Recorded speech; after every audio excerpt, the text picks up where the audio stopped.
Okay. Hello and welcome to Agricultural Food and Natural Resources Career Choice Virtual Panel Discussion.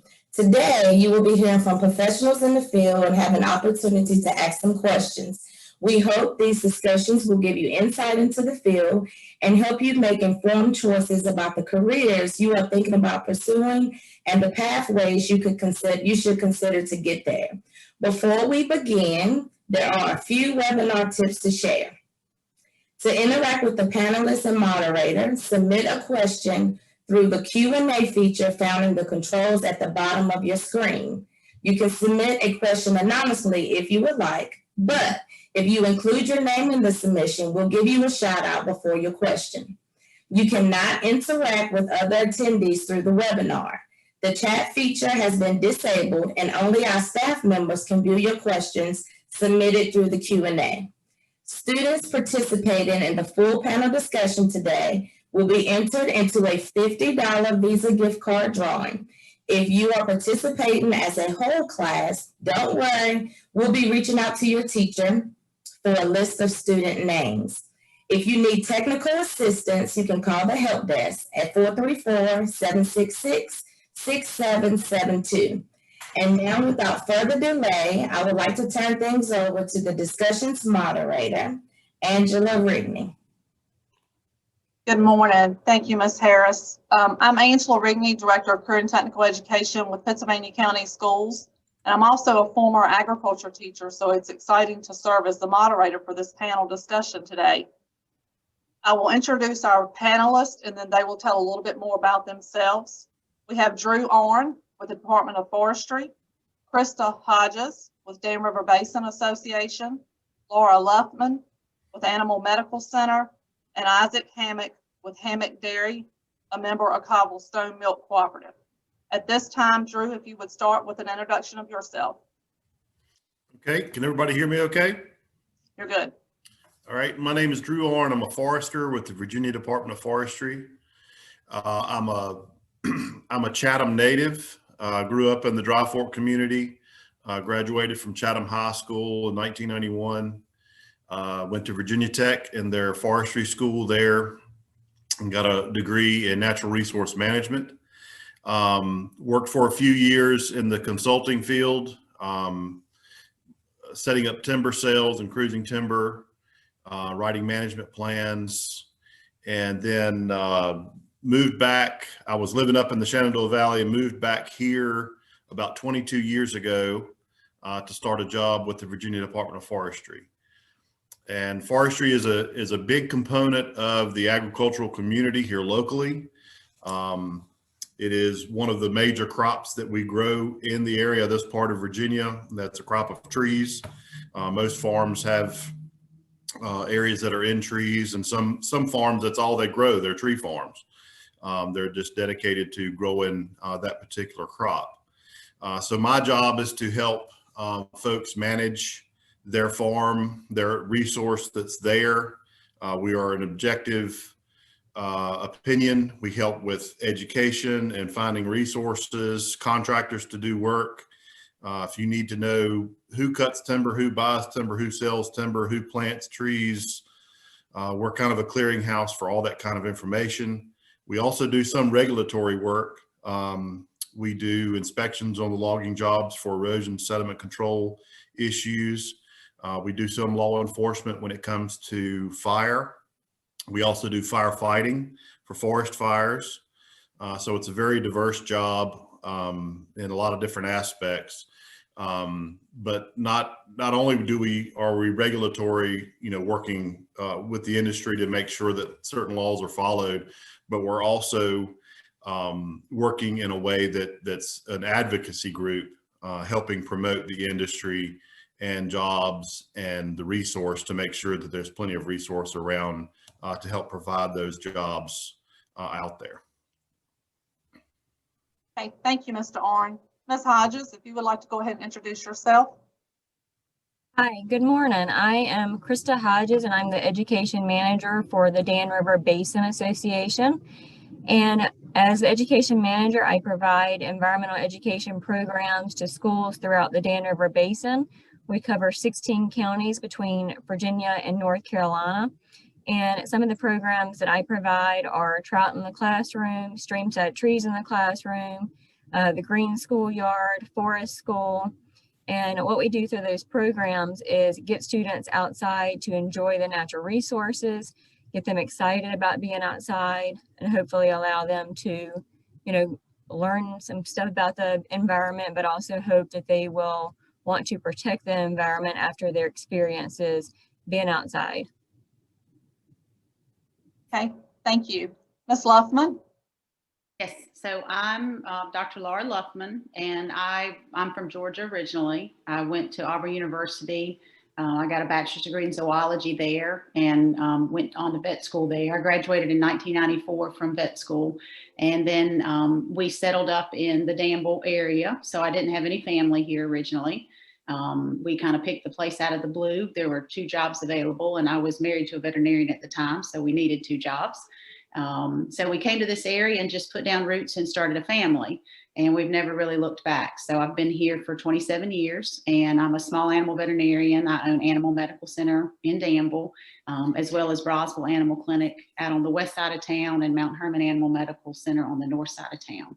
So I'm a practicing small animal veterinarian, and I do dogs, cats, ferrets, rabbits, pocket pets, but mostly just dogs and cats. All the preventative care, surgery, everything that a dog would need from throughout their lives. So that's me. Thank you.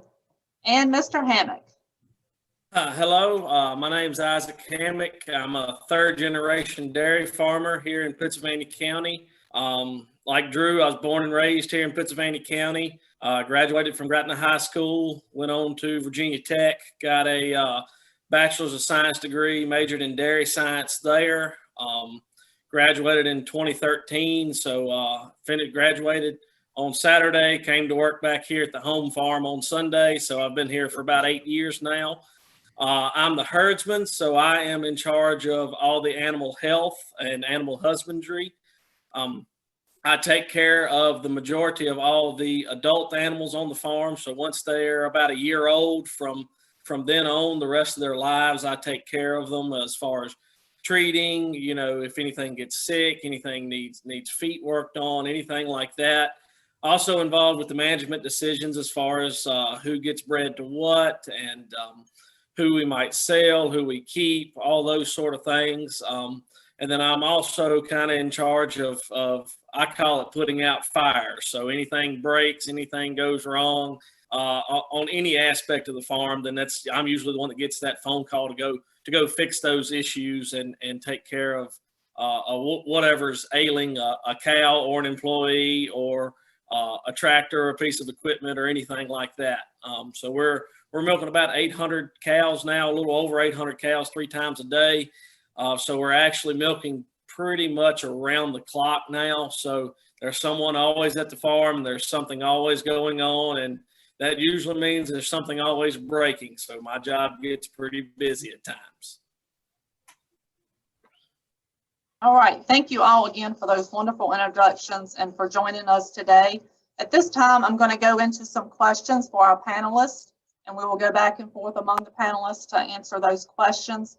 And again, students and guests, if you have any questions, please feel free to drop those in the chat, and we will address most of those at the end. So my first question for you all this morning is, have you always worked in your current career field, and what initially drew you to the field? And if you were not in this field, what other occupations did you hold before this one?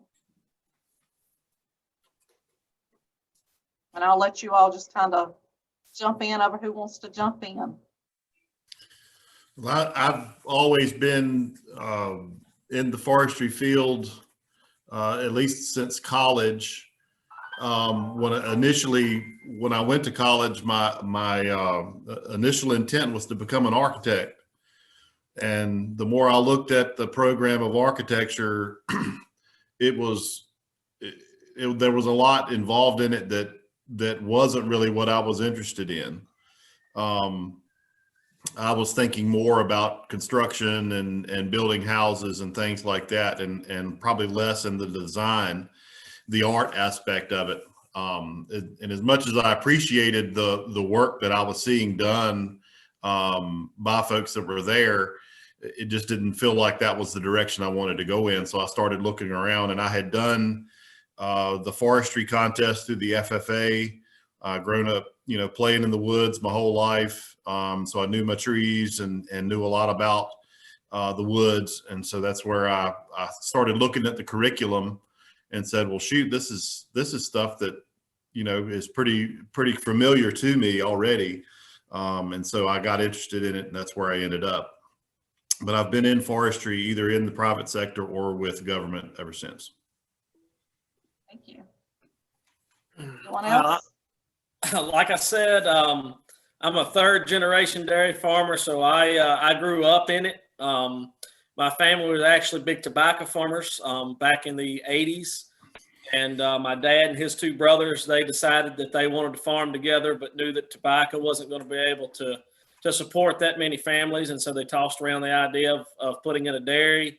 They settled on a 200 cow dairy, built the barns, and then expanded. And we've really never stopped that expansion. We've added on to both ends of our original barn. We've added 3 or 4 new barns here and there, added heifer pastures, and we're currently in the process of actually adding a brand new milking parlor right now.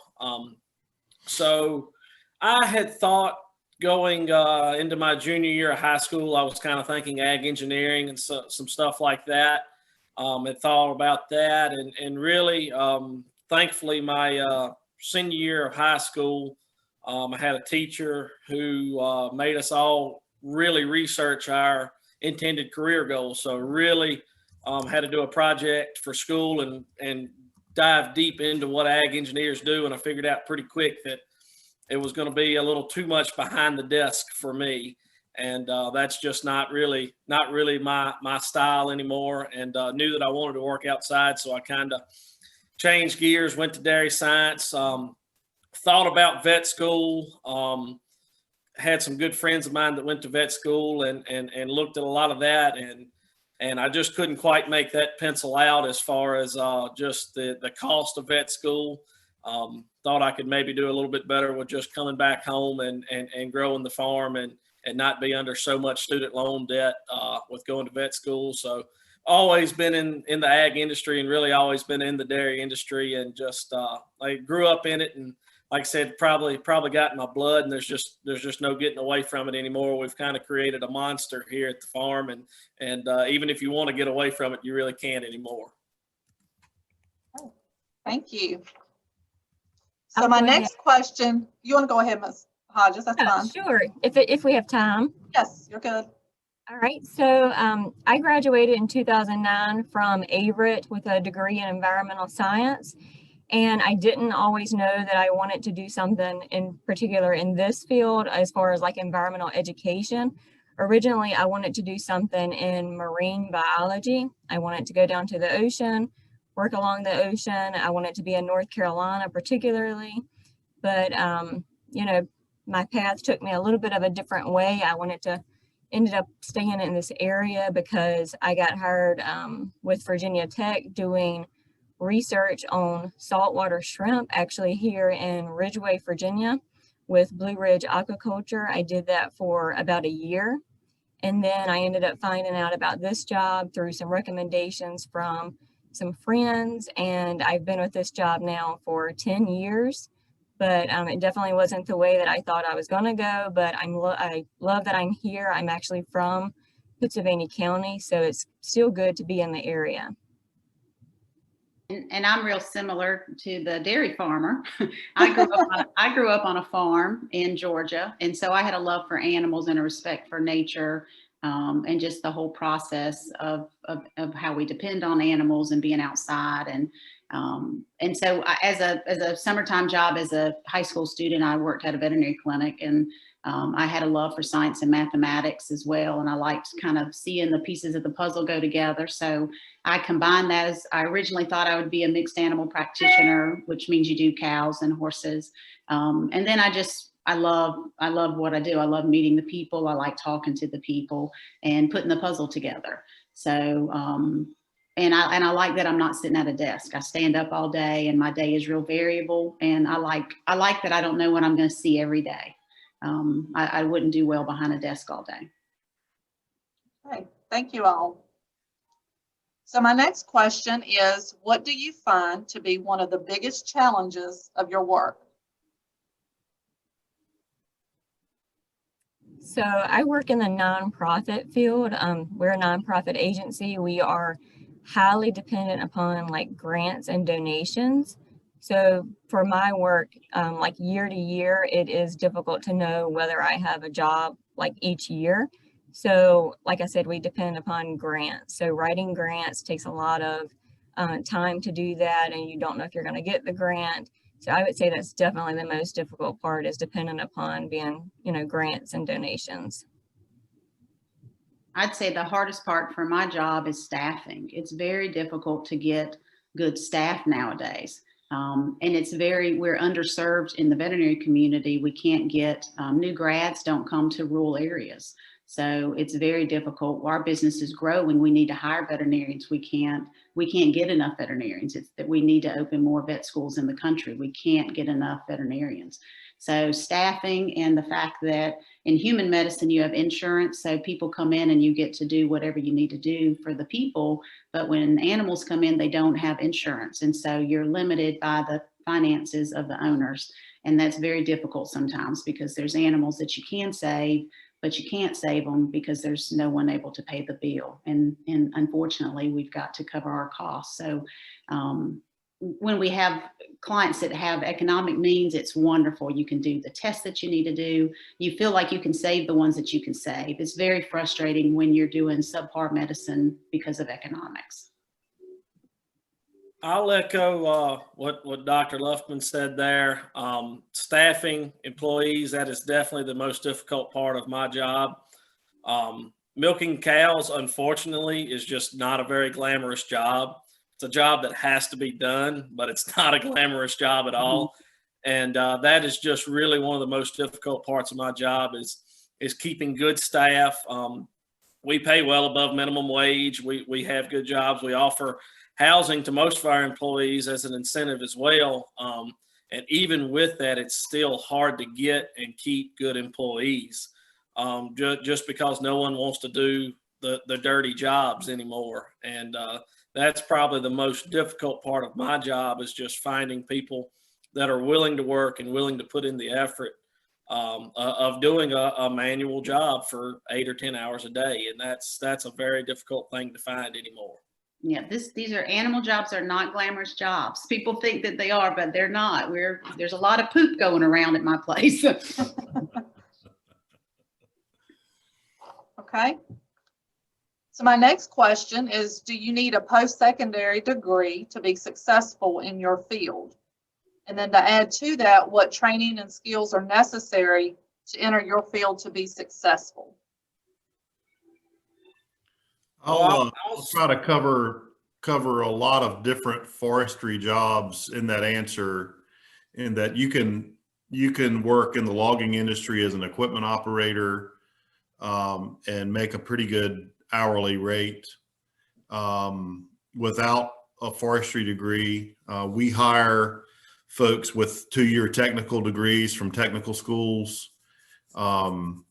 There's also lots of jobs in the urban forestry field that are field workers that would probably require less education. But most of your professional forester jobs where you would be considered a forester would be someone with a 4-year degree. And then of course, if you wanted to be specialized in a particular area, so you were a forest pathologist or a forest entomologist, which is somebody who works with forest pests or bugs in the woods, so to speak, that's going to require, an elevated education, maybe a master's or a doctorate in that particular field. So it really depends on what you want to do. And of course, usually that education will translate into career development and probably how much you'll be able to make as a salary as the career goes on? My field, there's certainly a need for higher education and some of the more managerial type roles. And then the dairy industry as a whole is such a large industry. There are so many other jobs as far as consultants, nutritionists, microbiologists. There's so much that goes on and that is involved with dairy farming that all of this support people like that usually need higher education. Sorry, I apologize for my phone going off. That need that higher education to do those jobs. But as far as the dairy farming job in and of itself, there's not necessarily the need for that higher education. We hire several folks right out of high school. We've hired some people out of 2-year schools and 4-year schools. We've got a young lady hired now that's she graduates from 4-year school this May, and she's going to come and be our calf manager once she graduates in May. So it all depends. I'd say in my industry, the number one thing that's most important is experience and work ethic. You don't necessarily need that higher education if you're willing to work and you're willing to learn. Go on internships, take chances at places that may not do things the way you always did. As long as you have that experience, the experience and work ethic can take you a lot further in some cases than a degree ever could. So in the environmental field, you're going to need a degree. You can get a job, an entry-level job with at least a 4-year degree. Anything further than that, if you're going to become like a director or, something like more specialized in the environmental field, you would definitely need more than that. But what I would recommend for students in high school right now is to start volunteering. If you're interested in the environment and learning about it, start volunteering now in any opportunities that you can find related to the environment. Like our organization does, like river cleanups, cleanup of trails, stewardship, water quality monitoring. Any of those things you can start doing now and see if that's something that you're interested in. And then if that's something that you find interest in, you can, further pursue that by, going to college and further, down the line. But definitely volunteering and getting your foot in the door with environmental organizations or, even state jobs you can do volunteering with. So I definitely recommend that. And then at the veterinary clinic, of course, as a veterinarian, you have to have a bachelor's degree in a lot of animal dairy sciences. A lot of my friends had their bachelor's degree in dairy science or animal sciences. I picked zoology, but they were very similar majors. You still have to, at least at Auburn back then, we had to know everything. We had to do feeds and feeding classes. We had to know, even though I don't do cows now, we still had to know about the dairies. We actually had to have a dairy rotation where we got up and the students milked the cows. We needed to understand how to keep the food chain supply clean and what was necessary in all the testing for the milk. So it's very variable, but you do have to have a bachelor's degree, and then you go on to vet school, which is another 4 years after that. So it is a financial debt. I took on student debt. It took 10 years to pay it off. We have other staff members in the animal hospital that are just as important as me. I couldn't do my job without them. My front desk girls, a lot of those girls come straight out of high school or DCC. They're hourly employees. They're, making $10 to $15 an hour, depending on their experience. And our veterinary technicians are super, super important to my job. So some are licensed, some are unlicensed. Unlicensed just have the experience, but they can do lots of things at the clinic and are super important to me. And then we have a few licensed technicians that have an associate's degree and do a state licensing test. And also we have some physicians that come straight out of high school and are in high school. We have doggy daycare, we have kennel, we have boarding type positions where it's animal husbandry. You're taking the dogs out, you're paying attention to them, letting us know if this dog has diarrhea or if this dog vomited, and all those positions are important. We've got to keep the whole animal hospital running. Thank you. I'm going to ask one more question of our panel, and then I'm going to look over to our participants and look at questions. So my last question, do you have a piece of career advice you received that stuck with you, or career advice you'd like to offer to students? I'll start with that. Biggest piece, well, I have two pieces actually. First is develop a good work ethic. Be willing to work, be willing to put in the hours. Because that's what a lot of these jobs take, is just being willing to put in the hours to further yourself and further the practice, further the business. And then the other one that I have is once you get to college, or even in high school if you can, do as many internships as you possibly can. I will tell you right now, I did one internship at a big farm in Tennessee. One summer in between some years there at Virginia Tech, and I learned just as much in those 3 months at that farm as I did the other 3 years that I took dairy science at Virginia Tech.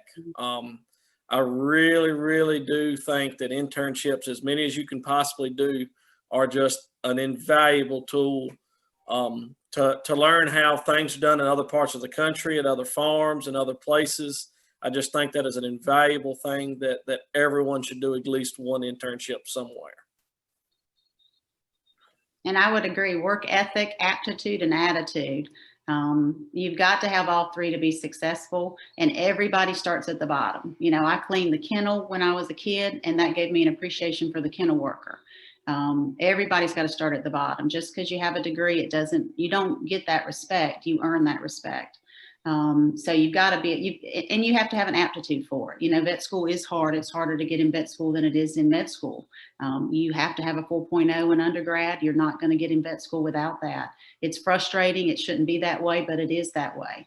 And those tools that you get have to come from, they start in 8th grade. You've got to take science and math courses in 8th grade. You've got to take everything your school challenges you to do. You've got to take all the maths classes, all the science classes.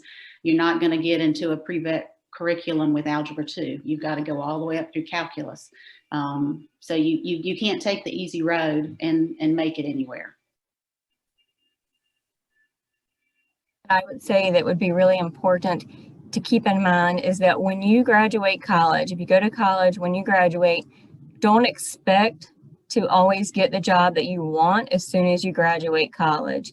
Sometimes it might take taking a job that is just a tiny bit related to what you want to do to be able to build up the experience to get to where you want to go.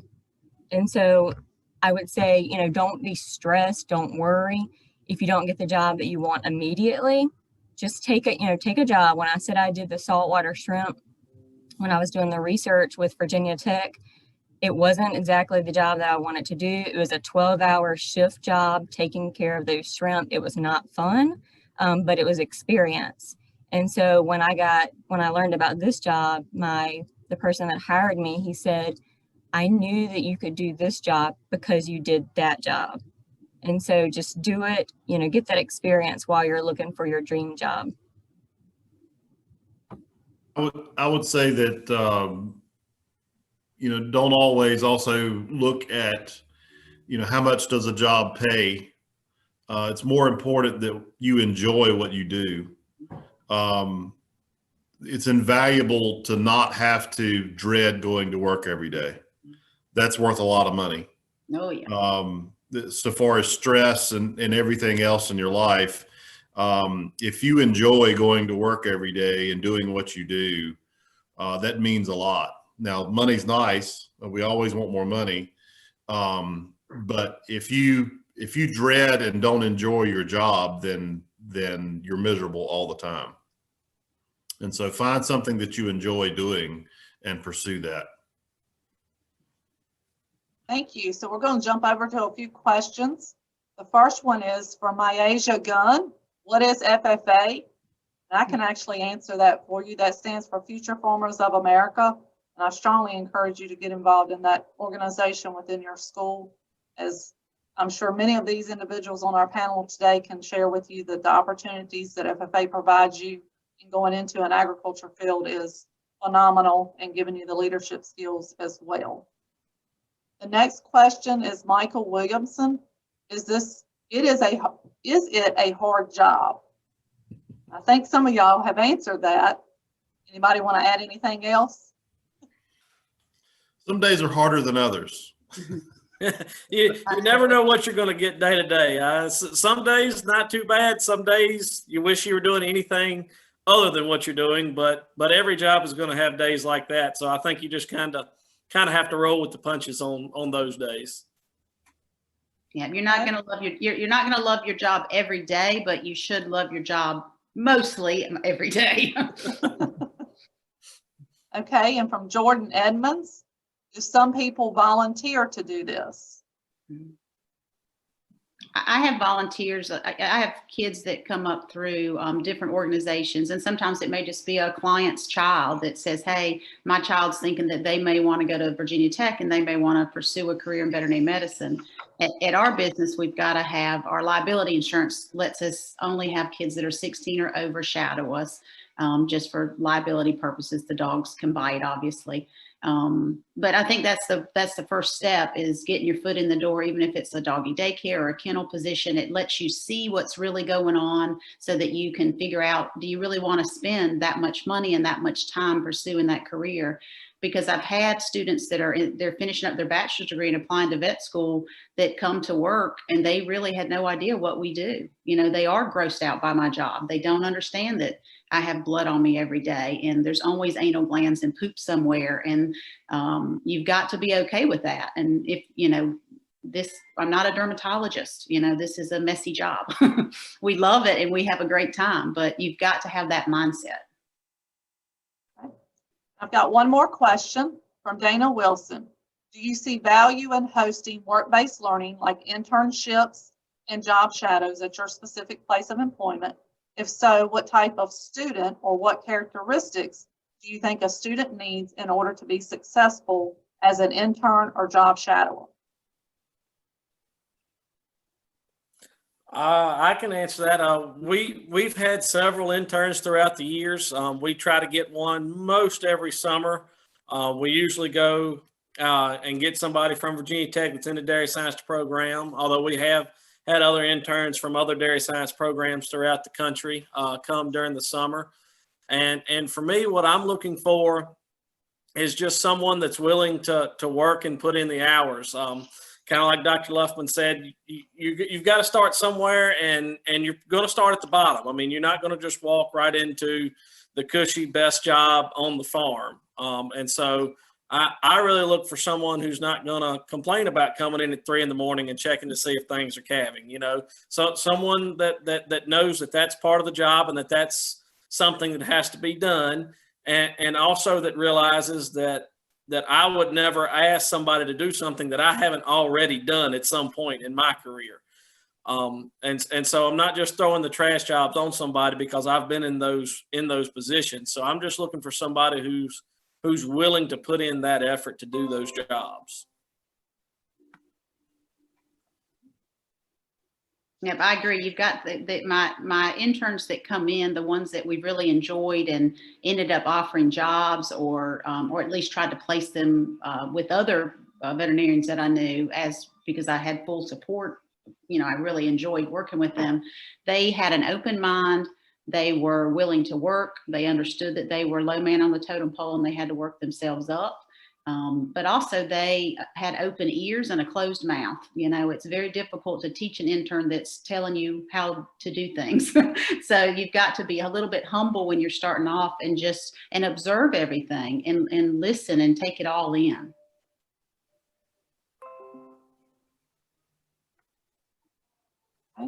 We've got a few more questions coming in. I think we're still good on time. My next question is, what is your favorite part about your job? I answered that in the Q&A. I put that I get to basically be in charge of my day-to-day, what I do and when I do it. Some of that stuff is dictated by have to be done at a certain time, but you know, I'm in charge of my own calendar, so to speak. And when I do my field work, when I do things is up to me. I a lot of your job is spent, can be spent by yourself. So you have to be self-motivated. And so somebody's not over top of you all the time watching to see what you're doing and showing you this, that, or the other. So you have a lot of freedom in how and when you do things. But also just because of that, you get to break things up, and every season is a little different, and you get to enjoy being outside and all the good and the bad weather. You know, so you get to, especially in Virginia, we have 4 really nice seasons here. So you get to be outside and enjoy all the beautiful things that are outside. I enjoy the variability. Like I said, my day is hectic. As soon as I drop my daughter off at school, it's just go, go, go for the next 10 hours. We don't get lunch. We don't go to the bathroom. We just go, go, go. But I enjoy that pace, and I enjoy seeing the little puppies and people's excitement when they get their new puppies and kittens. And I enjoy following that pet through their lives and sharing all the heartache and the positives of everything throughout that pet's life. And I enjoy that emotional bond that I get with the clients, even at the point of euthanasia, when we're putting their 14-year-old lab to sleep that can't get up and down anymore.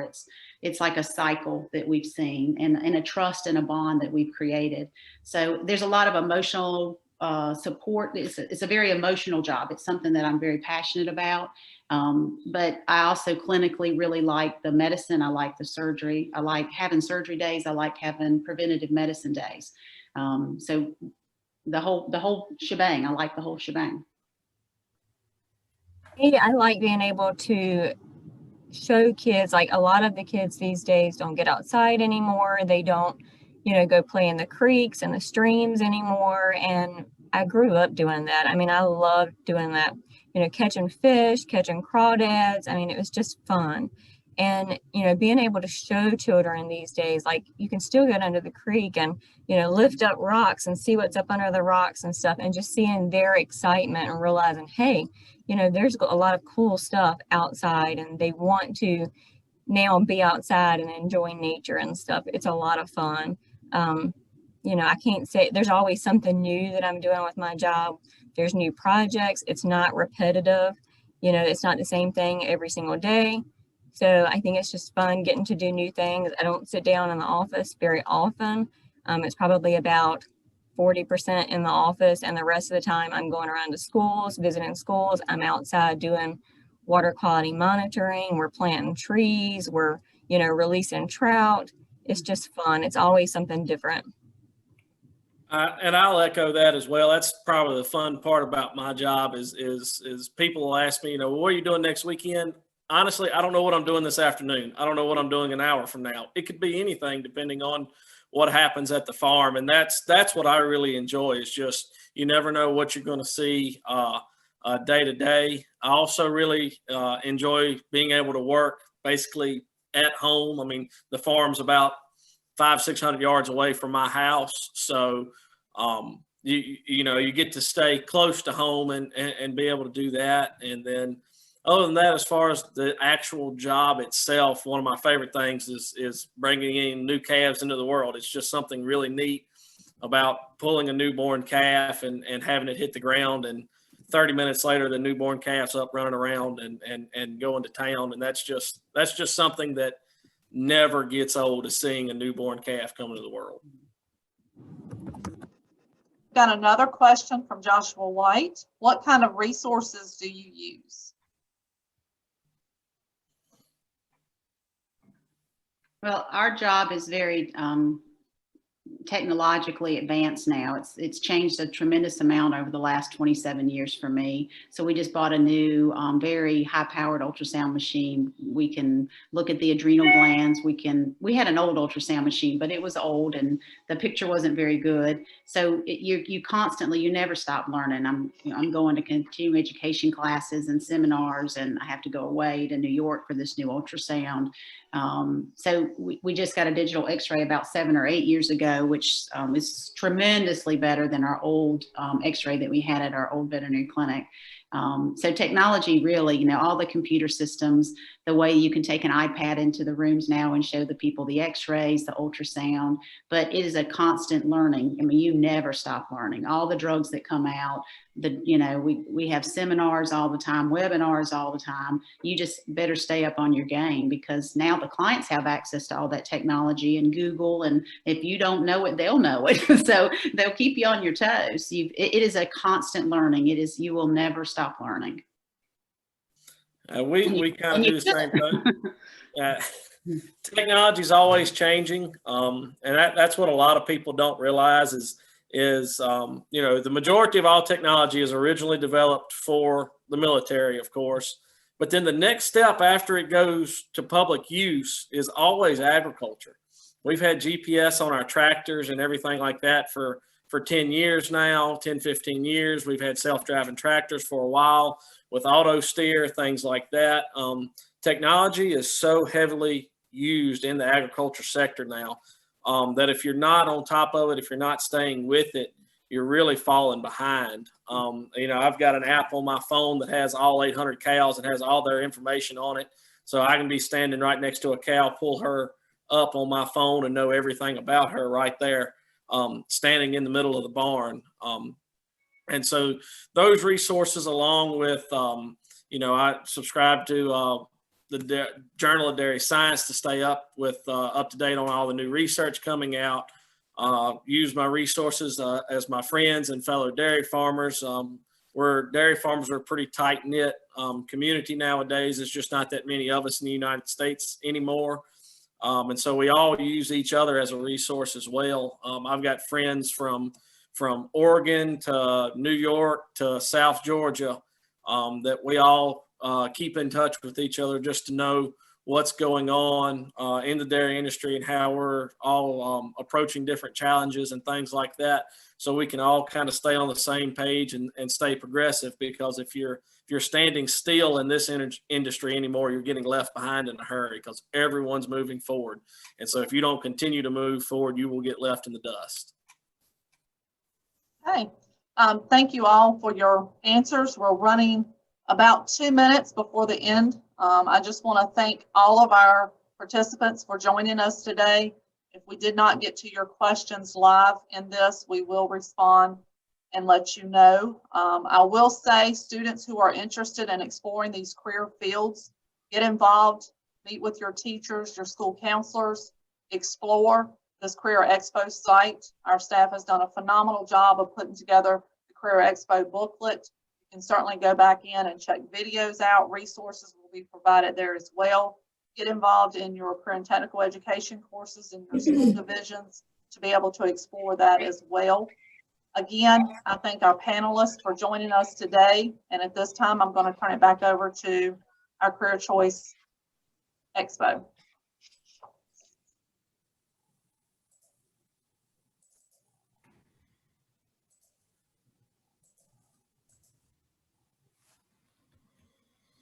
Thank you to our moderator, Angela Rigney. And thank you all to our panelists for sharing your knowledge and experience with us today. For our student attendees, we hope you are energized and excited to research opportunities in the agriculture, food, and natural resources career cluster. The Career Choice website is a great place to start. We will be drawing the gift card recipient name in the coming week, after we have had a chance to follow up with our teacher whole class registrations. The gift card recipient will be contacted through their school. You can provide yourself with another opportunity to win a $50 Visa gift card by completing the Career Choice scavenger hunt that is found on the Career Choice website right now. And the Career Choice survey will be coming March 22nd. Each student completing both activities will be entered into a drawing for their school. Good luck, and we hope you will continue to take opportunities to imagine your potential, connect with employers, and explore your career possibilities. Thank you all.